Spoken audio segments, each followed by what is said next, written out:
믿음장 강해를 한 2번 정도 더 하고 마무리를 하려고 합니다. 믿음은 강력한 능력입니다. 오늘 히브리 기자는 그 믿음의 사람들을 이렇게 나열하면서 그렇게 세상적인 안목으로 볼 때는 특출한 사람들이 아닌 사람들을 선택해서 믿음의 용장들로 사용하신 것을 보게 되죠. 32절에 보면 내가 무슨 말을 더하리요? 기드온, 바락, 삼손, 입다, 다윗 및 사무엘과 선지자들의 일을 말하려면 내게 시간이 부족하리로다. 앞에도 쭉 나오지만 기드온 같은 사람은 스스로를 보리떡이라고 표현하잖아요. 또 바락은 여선지자 드보라의 2인자로서 섬겼던 사람이죠. 삼손은 우리가 아는 것처럼 성적인 욕정을 잘 조절하지 못해서 부끄러운 생애를 살았던 인물 중에 하나죠. 입다는 기생의 아들입니다. 라합도 기생이었고 입다는 기생의 아들이었지만 하나님이 그를 사사로 세우셔서 쓰신 것을 보게 되죠. 다윗도 그렇게 특출한 인물은 아니었죠. 아버지에게도 인정을 받지 못했던 사람인데 이세의 아들 가운데 여덟 번째 아들, 막내 아들이죠. 또 사무엘은 한나도 그렇게 특출한 인물 아니지만 기도를 통해서 낳은 아들인데 하나님께서 그들을 통해서 위대한 일을 이루시는 것을 보게 되죠. 그러니까 믿음이라는 것은 인간의 신분이나 환경, 배경을 다 초월해서 하나님 역사하시는 것을 보게 됩니다. 정말 믿음은 대단한 능력이죠. 주님은 믿음의 능력이 얼마나 큰지 산을 움직일 수 있고 모든 것이 가능하다. 마태복음 17장 20절에 보니까 만일 너에게 믿음이 겨자씨 산할 만큼만 있어도 이 산을 명하여 여기서 저기로 옮겨지라 하면 옮겨질 것이요 또 너희가 못할 것이 없으리라. 이 마지막 부분의 말씀, 또 너희가 못할 것이 없으리라. 믿음은 대단한 능력이죠. 오늘은 본문의 말씀 가운데 믿음의 결과, 또 믿음의 능력은 어떻게 나타나는 것일까? 말씀을 좀 나누고 싶습니다. 진짜 믿음은 전쟁에서 이기는 능력이다. 믿음은 이기게 하신다는 거죠. 어떻게 이기게 하실까요? 첫째, 믿음은 나라들을 이기는 능력이라는 것입니다. 나라들을 이기게 하신다. 다윗은 많은 나라들을 이겼던 그런 믿음의 용장이었죠. 다윗이 고백하기를 그것은 하나님을 의리했던 까닭에 승리했다. 시편 18편 29절에 보면 내가 주를 의리하고 적군을 향해 달리며 내 하나님을 의지하고 담을 뛰어넘나이다.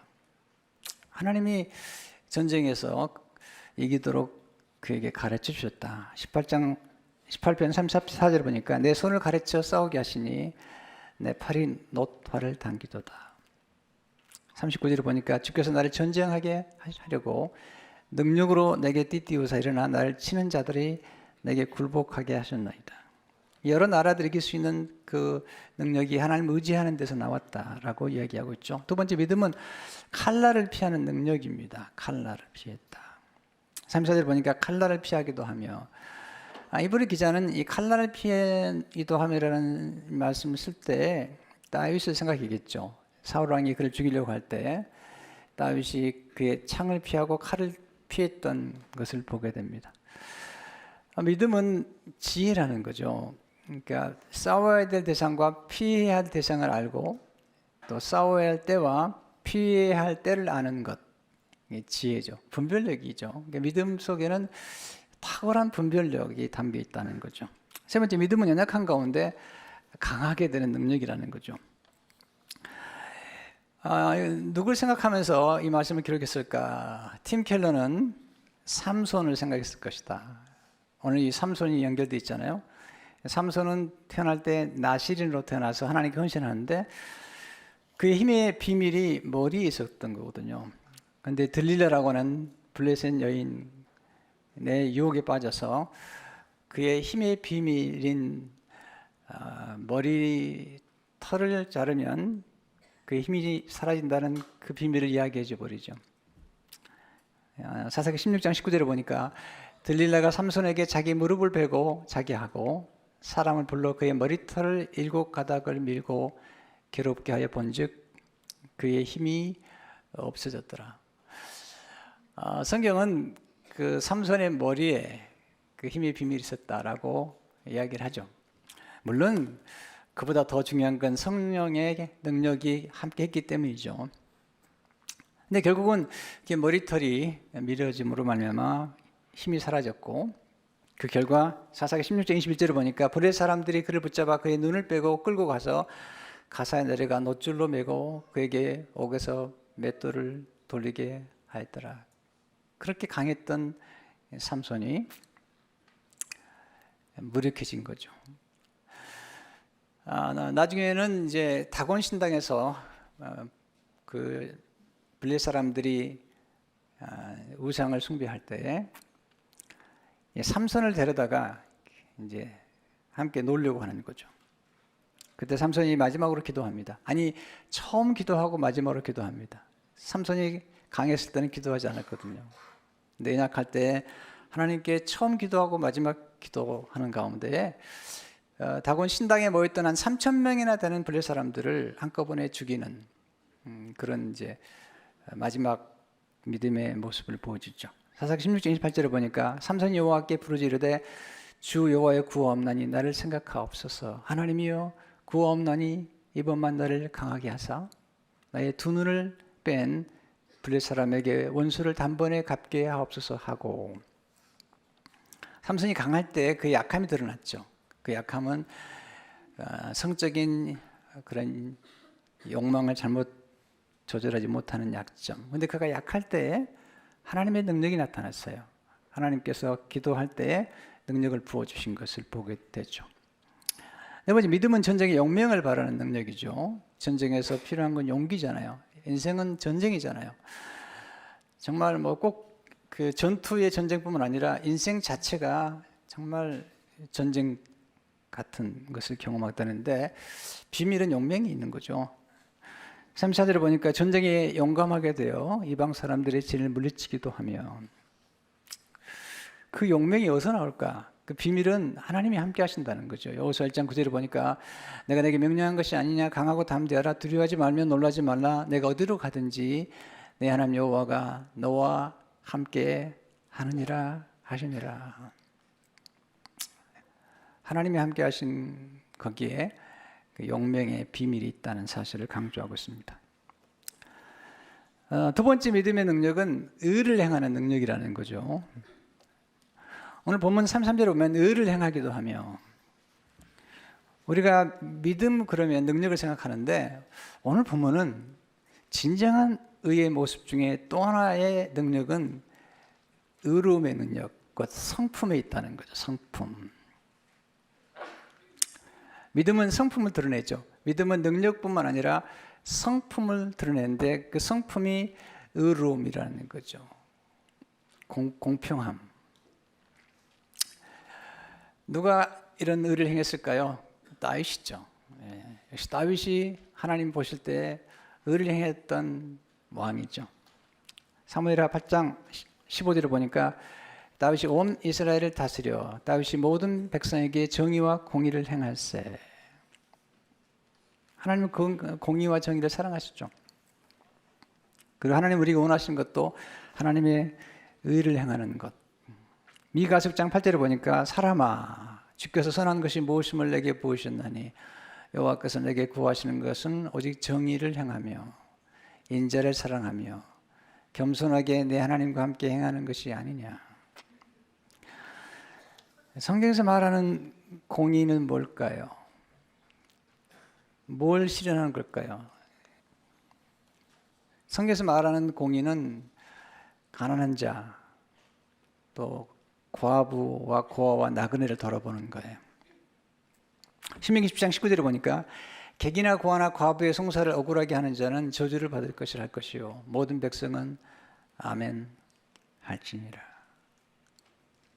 에레미야 22장 3절을 보니까 여호와께서 이와 같이 말씀하시되 너희가 정의와 공의를 행하여 타치당한 자를 압박하는 자 손에서 건지고 이방인과 고아와 과부를 압제하거나 학대하지 말며 이곳에서 무지한 피를 흘리지 말라.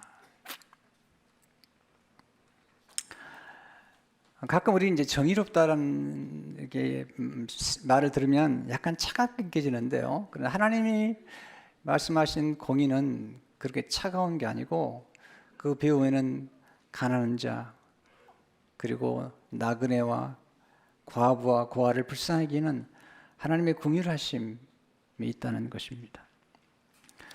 하나님께서 우리들에게 공의를 베풀려고 할 때 그냥 공의를 베풀려고 말씀하지 않으시고 먼저 은혜를 베푸시는 거죠.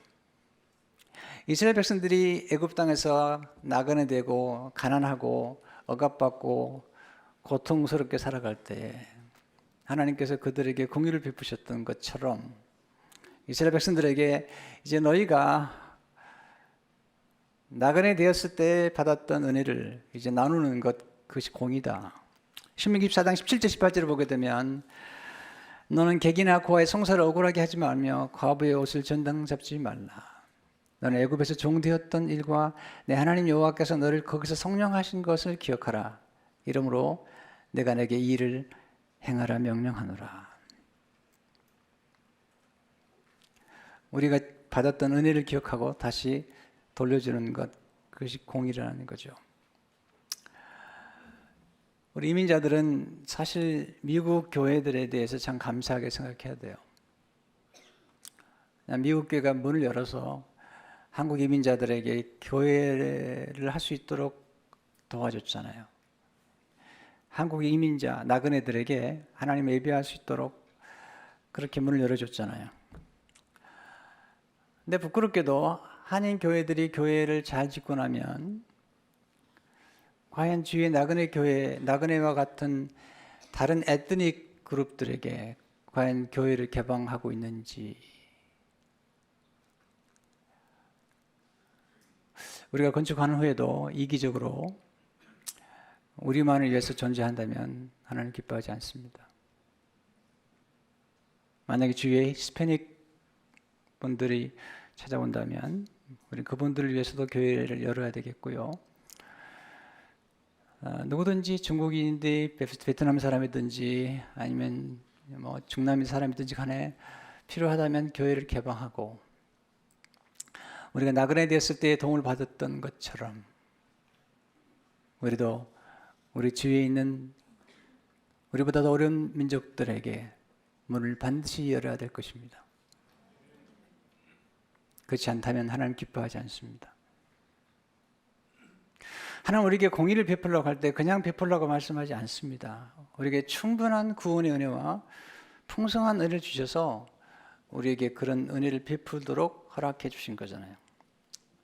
우리 민족은 지금 컴패션이나 또는 월드비전 또 그의 뭐 여러 기관들과 더불어서 지금 많은 어려운 나라들을 지금 돕고 있잖아요. 그 이유가 뭐냐면 6.25 전쟁 후에 수많은 전쟁 고아들을 돕기 위해서 시작되었던 컴패션, 또 월드비전 이런 단체들의 도움을 받아서 우리 민족이 이렇게 성장한 거잖아요. 그래서 우리는 다시 갚아주는 거죠. 우리가 컴패션과 더불어서 과테말라 지역에 한 1,000명의 어린아이들을 우리가 매달 우리가 사랑으로 섬기고 지원하고 있잖아요. 당연한 거죠. 특별히 자랑할 수는 없는 거죠. 왜냐하면 우리가 그런 혜택을 받았기 때문에. 하나님께서 우리에게 정의를 실현하라고 말씀하신 까닭은 하나님이 우리를 복되게 하려고 그러신 거죠. 그래서 민족도 보시면요, 어려운 사람들이나 어려운 나라를 도와주는 사람들이 잘 되거든요. 미국이 참 문제도 있지만 이렇게 잘 되는 까닭은 정말 지금도 세계에서 가장 많은 구호를 하고요. 그리고 가장 많은 선교사님을 파송하고 있습니다. 필립 얀시가 한국에 왔을 때 저도 같이 세미나를 인도하고 강의를 했습니다. 한 모임에서 필립 얀시에게 한 교수님이 물었습니다.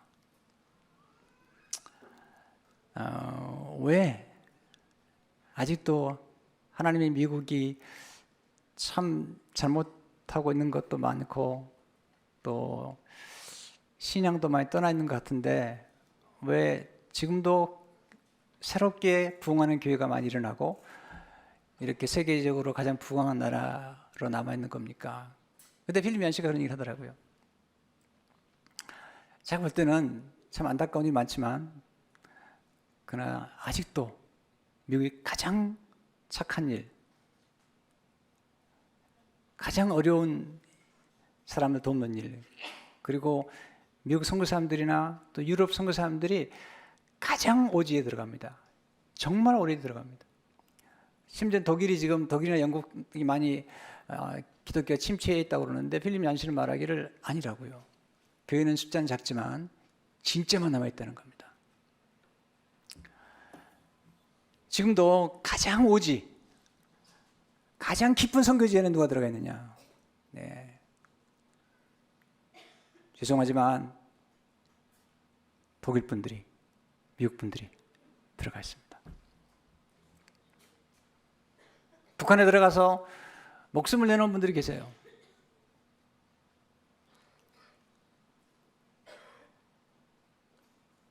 엑스레이를 찍는데 방사선 노출되면 닥터가 오래 살지 못해요. 근데 그런 기구가 없기 때문에 노출된 채로 엑스레이를 찍고 생명을 단축시켜가면서 살아가는 분들이 있어요. 미국 분들이세요.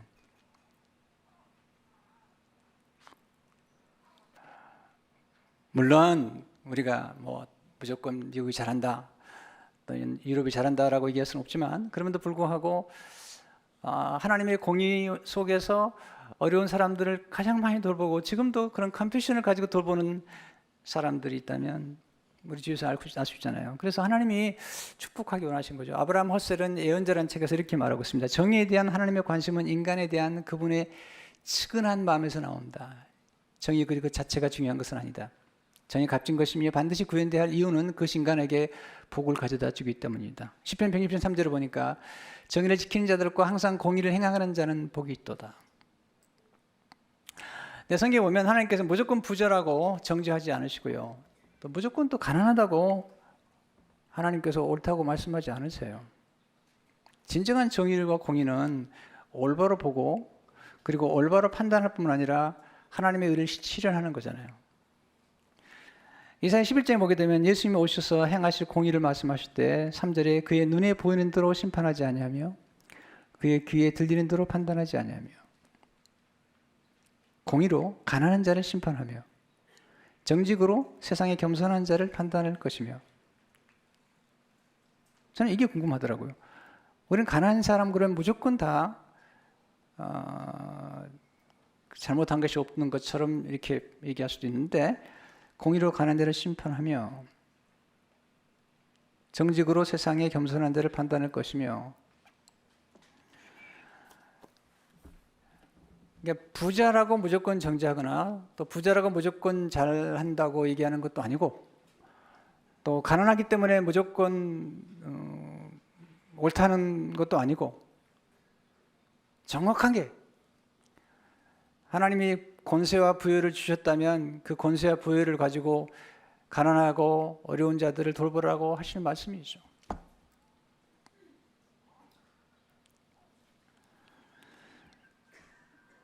그런 면에서 이제 성경에서 보는 정확한 믿음에 대한 이해가 필요한데 우리가 믿음으로 산다는 것 자체는 꼭 겉으로 나타난 능력뿐만 아니라 이런 의로운 성품, 어려운 사람들을 돌봐주는 성품으로 드러나야 된다는 사실을 강조하고 있죠.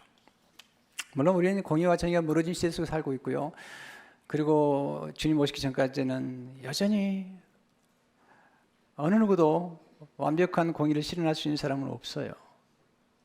심지어는 따위까지도 그렇게 공의와 정의를 실현했던 따위까지도 그 남의 아내 밧세바를 빼앗아가고 그 충성된 그 우리아를 죽였잖아요.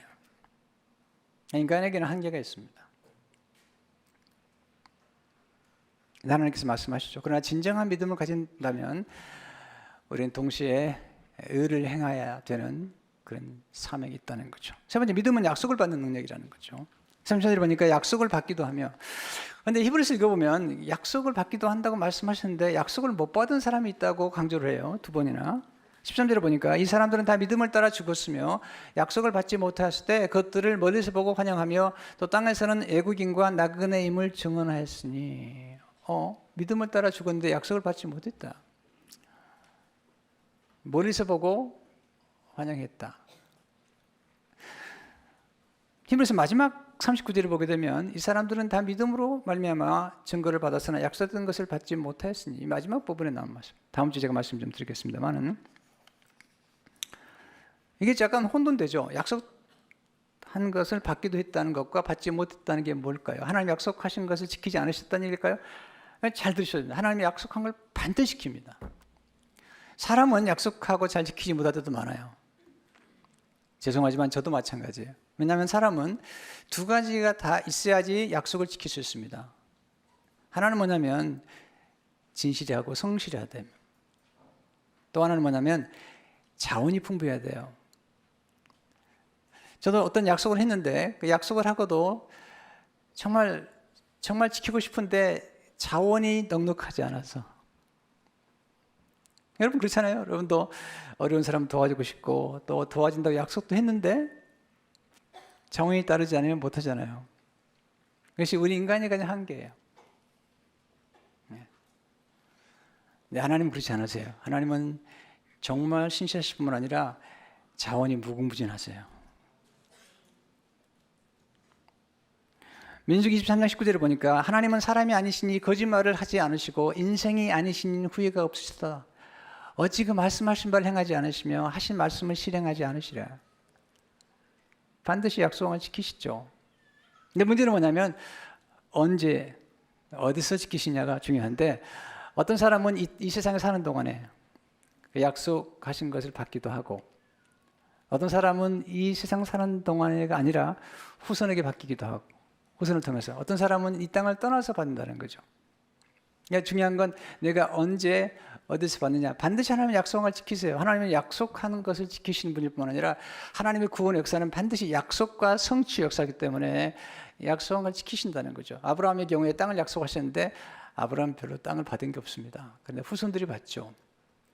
그런데 아브라함이 약속하신 자녀는 100세가 됐을 때 받잖아요. 그 얘기를 히브리서 6장 12절에 13절에서 15절에 얘기하고 있는데요. 믿음과 오래 참음으로 말미암아 약속들을 기업으로 받는 자들을 본받는 자 되게 하려는 것이니라. 하나님이 아브라함에게 약속하실 때에 가르쳐 맹세할 자가 자기보다 큰 이가 없으므로 자기를 가르쳐 맹세하여 이르시되 내가 반드시 너에게 복주고 복주며 너를 번성하게 하고 번성하게 하리라 하셨더니 그가 이와 같이 오래 참아 약속을 받았느니라. 자 보세요. 우리가 하나님의 약속을 받아서 누리려면 그 약속을 반드시 알아야 되고 그리고 믿어야 됩니다. 약속을 어떻게 할 수 있죠? 성경을 읽으셔야 됩니다. 성경은 하나님께서 우리에게 하신 약속들이 수천 개 약속들이 있는 거죠. 그 약속을 알아야 되고요. 두 번째, 약속을 반드시 믿어야 됩니다. 그 약속이 이룰 거 믿고, 세 번째, 기도하셔야 됩니다. 하나님 약속하셨지만 이렇게 말씀하세요. 그리하여도 내가 구하여야 할지니라. 자 보세요. 성경에 분명히 약속이 있죠. 그러면 성경 읽으셔야죠. 우리에게 약속하신 약속이 많거든요. 읽고 알고 그리고 기도해야 됩니다. 그리고 하나님께서 분명히 약속한 것을 이룰 걸 믿어야 할 뿐만 아니라 그 다음에 마지막이 중요한데요. 오래 참으셔야 됩니다. 인내해야 된단 말이죠. 왜냐하면 아브라함이 오래 참음으로 약속한 것을 받았기 때문이죠. 어떤 때는 우리 대가 아니라 우리 후대에 와서 그 약속이 이루어지는 것도 보게 되죠. 네 번째, 믿음은 하나님을 경외함으로 보호받는 능력이라는 거죠. 보호를 받는다. 33절 보니까 사자들 입을 막기도 하며, 34절에 보니까 불의 세력을 멸하기도 하며. 사자가 얼마나 무섭습니까? 근데 사자로부터 보호받은 사람 떠오르는 사람 있죠? 다윗이죠. 아버지 양을 칠 때 사자와 곰으로부터 보호받았죠. 다니엘도 사자들로부터 보호를 받았죠. 그리고 불의 세력으로부터 보호를 받은 사람은 다니엘의 세 친구잖아요. 풀불에 들어갔는데 하나님께서 그들을 지켜주셨다는 거죠. 그 비밀이 뭘까? 다윗은 시편 34편 7절에서 이렇게 말씀하고 있습니다.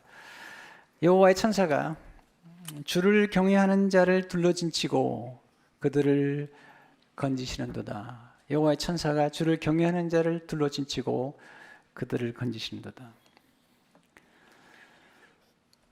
느부갓네살 왕이 금신상을 세워놓고 거기에 절하지 않으면, 우상에 절하지 않으면 풀무불에 집어넣겠다는 거죠. 근데 다니엘의 세 친구 사드락과 메삭과 아벳느고가 말하죠. 우리는 왕이 만든 금신상에게 절하지 않습니다. 우리는 하나님을 경외하기 때문에 우리는 하나님을 예배합니다. 만약 우리가 풀무불에 들어가면 우리를 구원하신 하나님이 우리를 건지시겠지만 그리 아니하실지라도 우리는 왕의 신상 앞에 결코 절하지 않을 겁니다. 왜냐하면 하나님을 경외하기 때문에. 왕이 화가 나서 평소보다 7배나 더 풀무불을 뜨겁게 만들었어요. 그 세 사람을 집어넣었죠. 근데 나중에 보니까 그 안에 한 사람이 더 있는 거죠. 다니엘 3장 23절 25절을 보니까 이 세 사람은 사드락과 메삭과 아벳느고는 결박된 채 맹렬히 타는 불문불 가운데 떨어졌더라. 그때 느부갓네살 왕이 놀라 급히 일어나서 모사들에게 물으리되 우리가 결박하여 불 가운데 던진 자는 세 사람이 아니었느냐 하니 그들이 왕에게 대답하여 이르되 왕이 옳소이다 하더라. 왕이 또 말하 이르되 내가 보니 결박되지 아니한 네 사람이 불 가운데로 다니는데 상하지도 아니하였고 그 넷째의 모양은 신들의 아들과 같도다 하고.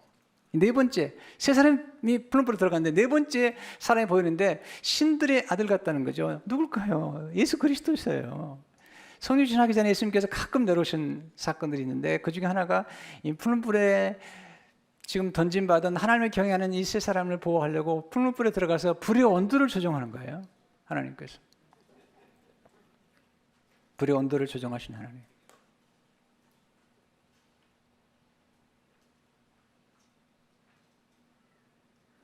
여러분, 하나님의 기적은 지금도 계속되는데요. 이 자연 법칙만 믿는 사람들은요, 기적을 믿지 않습니다. 모든 건 법칙이라는 거예요. 근데 자연 법칙 배후에서, 이것은 제가 한 얘기가 아니고요, 길버트, 체스터턴이라는 유명한 그 변증론자면서 기독교를 정말로 변호했던 인물 중 한 분이 한 얘기죠. 자연 법칙이라는 것은, 자연 법칙 믿는 사람들은요, 모든 게 법칙으로 이루어진다는 거예요. 그래서 기적을 믿지 않아요. 모든 게 법칙이니까. 그러나 우리는, 크리스찬들은 자연 법칙도 알고 있지만 자연 법칙 뒤에서 이 자연 법칙을 만드시고 움직이시고 필요할 때는 자연 법칙을 초월하시는 하나님을 믿기 때문에 기적을 경험하는 거죠. 풀불에 들어가면 죽는 거죠. 자연 법칙에 가면. 그러나 그 배후에서 모든 걸 역사하시고 지금도 간섭하시고 우리가 알 수 없는 신비로운 방법으로 섭리하신 그 하나님이 계시기 때문에 기적을 경험하는 거예요. 어떻게 처음부터 태어날 때부터 보지 못했던 사람이 보게 되죠? 그것은 자연 법칙에 하면 불가능한 거예요. 그런데 하나님이 개입하시니까 하나님 역사하시는 거거든요. 이게 믿음의 사람들의 특징이죠. 여기서 우리가 예수님을 만납니다. 예수님은 능력과 성품을 겸비하신 의의 왕이십니다. 다윗이 훌륭한 왕이었지만 그에게 흠이 있었잖아요. 그래서 하나님은 장차 정말 의로우신 왕, 능력과 성품을 겸비하는 왕을 보내주겠다고 약속하셨죠. 이게 이사야 32장 1절의 말씀이죠. 보라, 장차 한 왕이 공의로 통치할 것이요 방백들이 정의로 다스릴 것이며. 이사야 11장 5절에 보니까 공의로 그의 허리띠를 삼으며 성실로 그의 몸의 띠를 삼으리라. 에레미야 33장 15절에 보니까 그날 그때 내가 다윗에게서 한 공의로운 가지가 나게 하리니 그가 이 땅에 정의와 공의를 실행할 것이라. 예수님 이 땅 오셔서 진정한 정의를 실현하셨죠. 원래 정의라는 것은 죄인이나 악한 자를 심판하는 거죠. 하나님은 악한 자와 그리고 불의한 자를 심판하셔야 됨에도 불구하고 하나님의 궁일하심은 죄인은 미워하시지만 죄인을 사랑하신다는 거예요. 이게 하나님의 딜레마예요. 악은 미워하시지만 악인은 사랑하셔야 되기 때문에, 그게 하나님의 긍휼과 사랑이기 때문에 하나님께서 그 악과 죄를, 악인과 죄인들을 살리기 위해서 십자가에서 예수 그리스도에게 그 심판을 내리신 거죠. 그리하심으로 하나님의 공의를 주신 거예요. 거기서 하나님은 악은 제거하시고 악인은 살리시고 죄인은 제거하시고 죄인은 살리셔서 의롭다 하시는 칭의, 하나님의 칭의를 우리에게 주신 거죠. 그게 십자가예요. 그건 다윗이 할 수 없는 거예요. 예수님만이 우리 전 인류가 지은 모든 죄와 모든 악을 대신 담당하시고, 그리고 하나님의 아직도 긍휼을 가지고 계신 하나님께서 죄인과 악인들을 여전히 사랑하신 그 사랑으로 악인 속에 있는 악을 빼꺼내시고 죄인 속에 있는 죄를 꺼내시고 그들에게 다시 하나님의 의를 전가시켜 주심으로 구원하심으로 우리로 하여금 선한 의를 행할 수 있는 은혜를 베푸셨다는 것이죠. 이게 십자가예요. 이것이 하나님의 은혜입니다. 어떻게? 예수님께서 십자가에서 약해지심으로. 십자가는 두 가지 보여주는 거죠. 예수님 십자가에 죽으실 때 어린 양으로 죽으셨어요. 약해지심으로 우리를 구원하셨어요. 사랑하면 약해지잖아요. 그러나 주님은 부활의 승리를 통해서 진정한 사자, 인류의 가장 무서운 적인 죄와 사망과 마귀를 쓰러뜨린 진정한 영맹선한 사자로 보이셨죠. 그 모습을 요한계시록 5장 5, 6절에 이렇게 말씀하고 있죠. 종려 중에 한 사람이 내게 말하되 울지 마라, 유대지파의 사자, Lion of the tribe of Judah, 유대지파의 사자, The Lion of the tribe of Judah라고 했어요. 다윗의 뿌리가 이겼으니, 다윗 후손으로 오신 예수님께서 사자로 오셨는데 그가 이기셨다는 거죠. 예수님은 이기셨어요.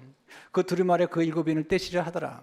내가 또 보니 보좌와 내 생물과 창조 사이에 한 어린 양이 서 있는데 일찍이 죽임을 당한 것 같더라. 그의 일곱 뿔과 일곱 눈이 있으니 이 눈은 온 땅에 보내심을 받은 하나님의 일곱 영이더라. 성령 충만을 받은 예수님께서 십자가에서 어린 양으로 죽으심으로 우리를 구원하시고 진정한 의를 우리에게 전가시켜 주시고 이 땅에 진정한 평화와 그리고 소외된 자 가난한 자를 보살펴 주시는 그 공의를 이 땅에 이루시는 겁니다. 우리가 보는 것처럼 이 땅에는 진정한 공의와 평화가 없습니다. 앞으로도 기대할 수 없습니다. 그러나 유일한 소망은 예수 그리스도에게 있습니다. 예수 그리스도만이 진정한 우리의 공의와 그리고 정의를 실현할 수 있는 분이에요. 왜냐하면 예수님은 긍휼과 사랑을 가지고 십자가에서 친히 심판과 정죄를 받으시고 죄인 된 우리들에게는 죄는 거둬가시고 의를 전가시킨 그 사랑 때문에 우리가 어려운 사람들을 돌볼 수 있는 겁니다. 이것이 믿음의 절정이고 예수 그리스도를 바라보고 믿어야 되는 유일한 근거가 되는 것입니다. 이 믿음으로 승리하시기를 축원합니다. 하나님 아버지, 오늘 십자가의 비밀 속에 담긴 그리고 부활의 비밀 속에 담긴 예수 그리스도의 모습, 하나님은 악은 미워하시지만 악인을 사랑하시며 죄인을 미워하지만 죄인을 사랑하시는 하나님의 그 말할 수 없는 연민, 하나님의 형상을 따라 지어주신 인간에 대한 연민 때문에 죄와 악을 예수 그리스도에게 부어서 심판하시고 우리에게는 하나님의 의를 부어주신 하나님, 그렇기 때문에 우리로 하여금 믿음으로 살 뿐만 아니라 의를 행하게 하신 하나님, 예수 그리스도 안에 있는 유일한 소망만 바라보며 살아가도록 그리고 그 안에서 믿음으로 살아가도록 축복해 주옵소서. 예수 이름으로 기도합니다.